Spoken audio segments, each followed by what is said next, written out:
Ini Kamis Wage loh Yoga, Kamis Wage banyak dedemit di sawah tuh kata nenek tuh. Ah disitulah baru Yoga ingat, iya ya, Kamis Wage ini ya. Nah kata Wawa, di kampungnya itu memang udah jadi rahasia umum Nadia. Kalau setiap hari Kamis Wage nggak ada satupun warga yang berani ke sawah. Soalnya kami semua percaya Kamis Wage ini adalah waktu di mana dedemit atau makhluk-makhluk halus dari berbagai penjuru lagi berkumpul di sana di sawah itu.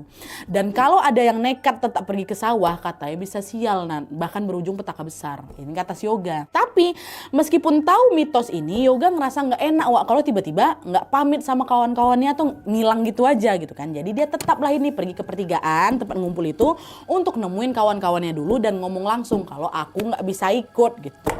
Waktu nyampe di pertigaan ternyata 4 kawannya udah di sana. Yoga bilang lah, Wak, aku nggak bisa ikut ngeliat hari ini Wak.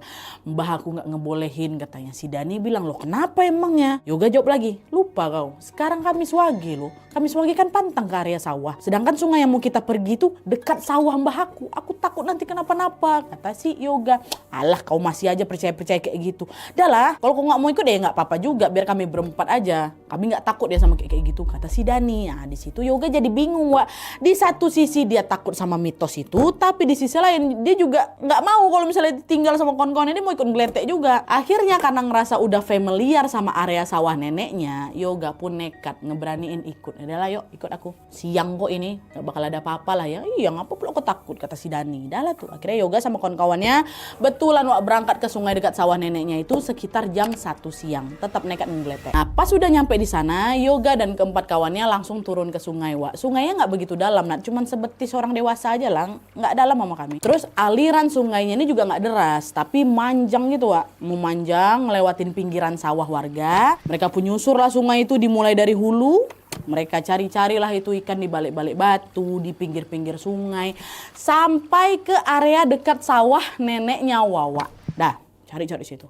Sekitar udah 30 menitan gitulah Nadia kami nyebur ke sungai. Belum ada satupun ekor ikan yang kami tangkap. Entah kenapa yang biasanya sungai itu banyak kali loh ikannya Nadia. Itu tiba-tiba aja hari itu nggak ada satu ekor ikan pun yang ternampak. Nampak aja nggak, macam mana mau dapat. Emosi lah mereka berlima ini. Nah saking emosinya si Dani tadi itu loh, dia ngelempar-lempar batu dari sungai itu ke arah sawah neneknya si Wawa. Kemana lah ikan-ikannya? Lama-lama di sana gitu-gitu Wak. Ngeliat itu ditegur lah si Yoga, weh Dani, jangan kau lempar-lempar batu ke sana. Kalau kena penjaga di sini gimana? Penjaga di sawah tuh kayak gimana? Dengan enteng si Dani bilang, nggak ada kayak gitu. Kesal aku nggak dapat ikan aku. Nggak ada kayak gitu, kau masih aja percaya kayak gitu. Nyang, tengok ya aku lempar ya ke sawah nenekmu. Nggak apa-apa kan? Takut kali. Nggak dapat ikan ini kita nih. Dari tadi lagi udah panas-panas kayak gini kata si Dani.